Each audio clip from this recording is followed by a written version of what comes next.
video, you will learn how to solve literal equations.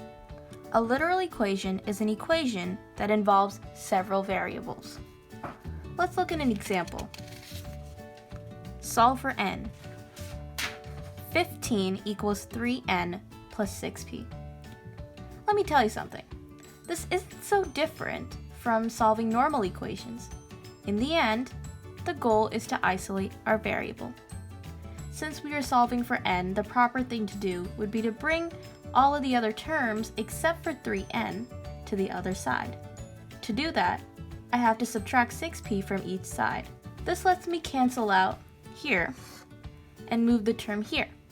Now our equation can be written as 15 minus 6p equals 3n. But now we should be solving for n, not 3n. Therefore, to eliminate this, we are going to divide each side by 3. Here and here. Good. Now we're left with n is equal to 15 minus 6p over 3. Great. We've officially solved for n, but we haven't simplified yet. So look here. 15 and 6 are both 6p actually are both divisible by 3. So our final answer will be, if I simplify here, 5 and then 2. So our final answer will be n is equal to 5 minus 2p. Simple. Let's try an example. 5a plus c equals negative 8a. Solve for a.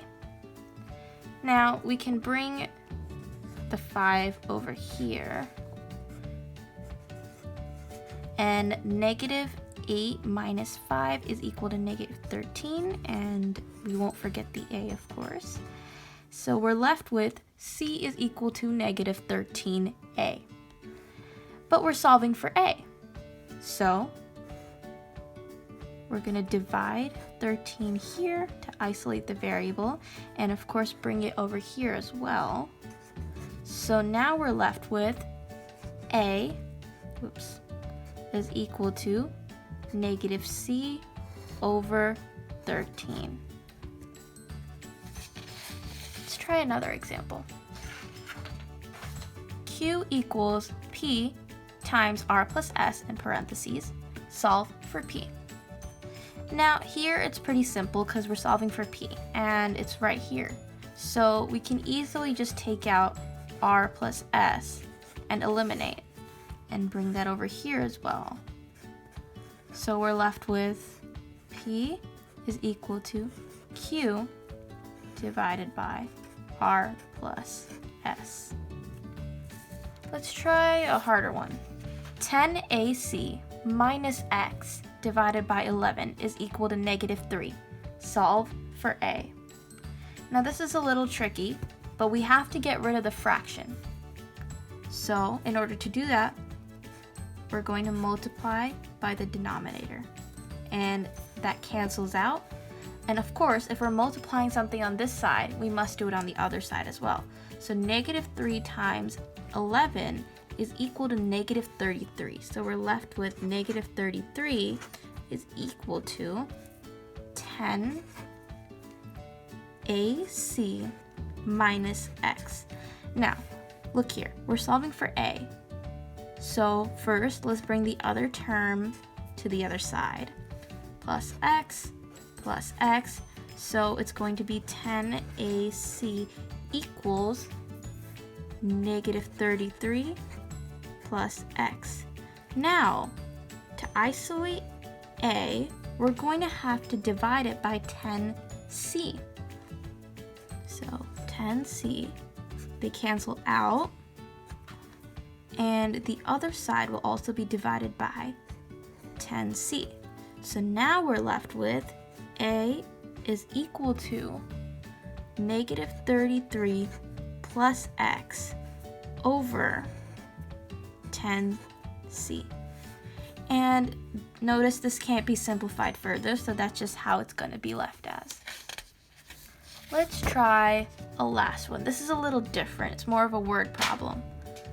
7 less than a number t equals another number r plus 6. Solve for t. Okay, so this is basically a translation. 7 less than a number t. So say t was 1. Then what's 7 less than 1? 1 minus 7, or negative 6. Similarly, instead of 1, replace that number with t. So it'd be t minus 7. And that equals another number r plus 6. So r plus 6. Solve for t. Okay, so it's pretty simple here because t is just on its own. There's no additional terms or coefficients. So all I have to do is bring 7 to the other side over here, and we're left with t is equal to r plus 6 plus 7. Now, we can add 6 plus 7, that would be 13. So our final answer will be t equals r plus 13. Or 13 plus r, whatever works. And that's it for today. Here's how to solve literal equations.